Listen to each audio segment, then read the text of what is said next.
कि भगवान शिव का अपमान होने पर भी भगवान शिव ने अपने क्रोध को अपने वश में ही रखा। माता सती जलकर भस्म हुई। माता सती का अंग जहां जहां गिरा शंकर जी लेकर दौड़े। 52 शक्तिपीठ, जहां जहां अंग गिरा वह एक एक शक्तिपीठ तैयार होती चली गई। अब वह सती हिमालय की बेटी बनकर के जन्म लेती है। जब हिमालय के यहां जन्म हुआ माता पार्वती का, तो माता पार्वती को नारद जी मिल गए और नारद जी ने दिव्य ज्ञान दिया कि बेटी तुम्हारा भगवान शिव से विवाह होगा, इसलिए जाकर घोर तपस्या करो। नारद जी जैसे गुरु को पाकर के भला माता पार्वती कैसे रह सकती थी।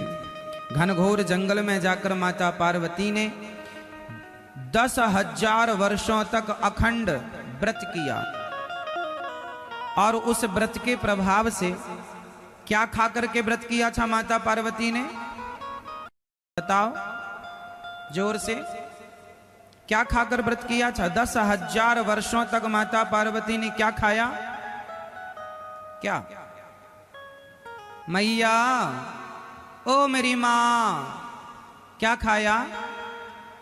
आप बताओ। बिल्व पत्र, बिल्व पत्र है ना, बिल्व पत्र खा करके 10,000 वर्षों तक अखंड तप किया और भगवान शिव को प्रसन्न किया। भगवान शिव को पति के रूप में चाहा।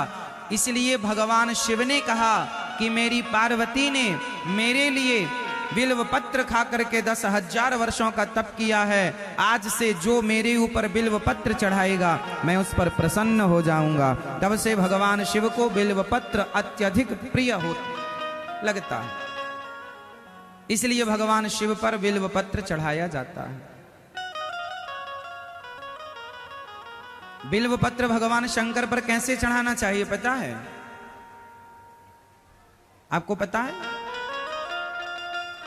जैसे बिल्व पत्र का एक सीधा भाग होता है, एक उल्टा भाग होता है, तो शंकर जी पर जो है ऐसे उल्टा करके, जो उसका जैसे ये तुलसी का पत्ता है तो ऐसे भगवान शिव पर चढ़ाया जाता है। और शिव जी के ऊपर जब तुलसी बिल्व पत्र चढ़ाया जाए तो जो उसकी जो डंडी होती है उसे तोड़कर ही चढ़ाना चाहिए। और भगवान शिव, माता पार्वती जंगल में तपस्या कर रही थी। हिमालय जी को पता चला कि मेरी बेटी तप कर रही है, तो मनाने गए तो माता पार्वती ने कहा नहीं। यहां पर शंकर जी को राम भगवान श्री नारद जी समझा रहे हैं।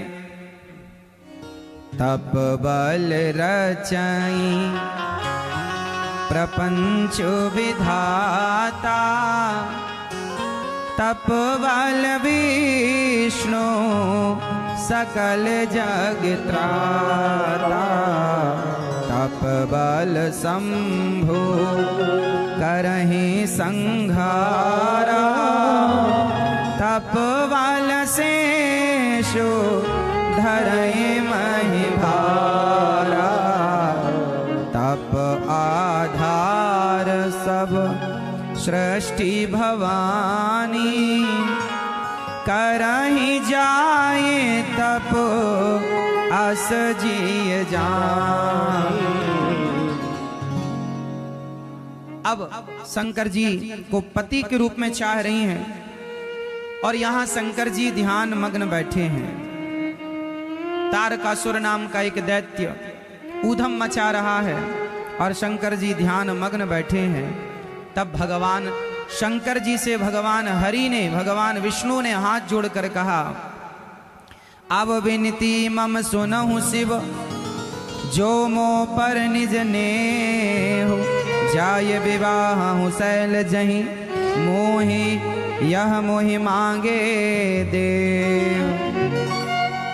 शंकर जी ने कहा, सिर धरि आयुष करिए तुम्हारा, परम धर्म यह नाथ हमारा।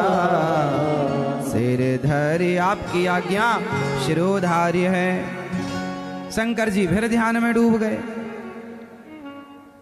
अब नारद जी एक दिन शिवलोक में आए।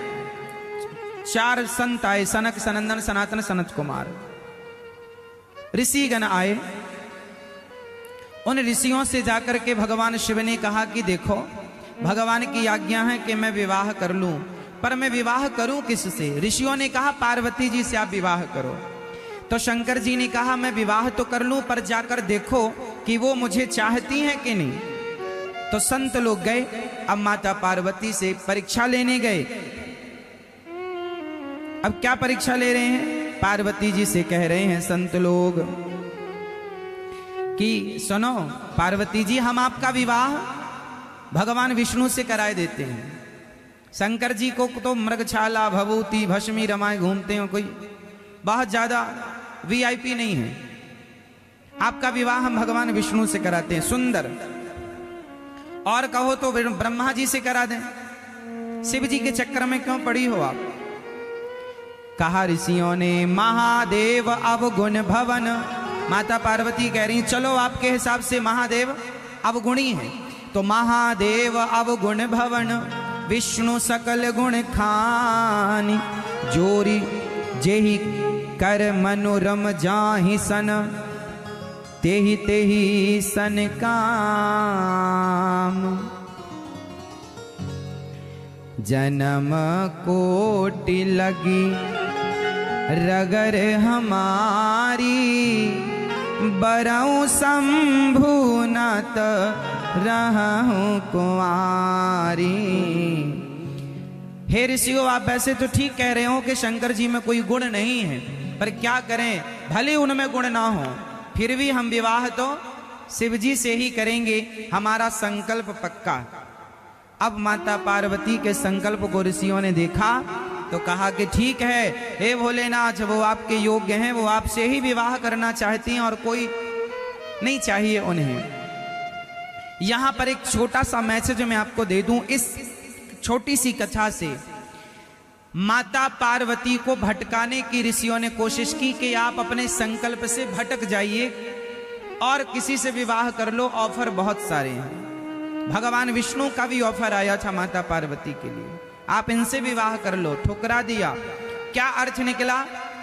जो व्यक्ति अपने लक्ष्य में अडिग होकर आगे बढ़ता है और उस लक्ष्य से कभी नहीं भटकता, वही व्यक्ति अपनी मंजिल तक पहुंचा करता है। जो लक्ष्य भटक जाते हैं वो अपनी मंजिल तक कभी नहीं पहुंचते।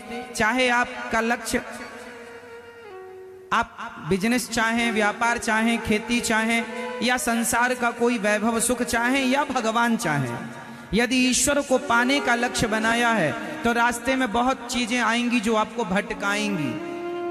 आपको भटकना, यदि भटक गए तो फिर मंजिल तक पहुंचोगे ही नहीं। आप बिजनेस करने चलिए तो आपके उस बिजनेस में भी बहुत सारे भटकाव आएंगे, तो आपको वहां भी नहीं भटकना। माता पार्वती की तरह एक अडिग रहना है।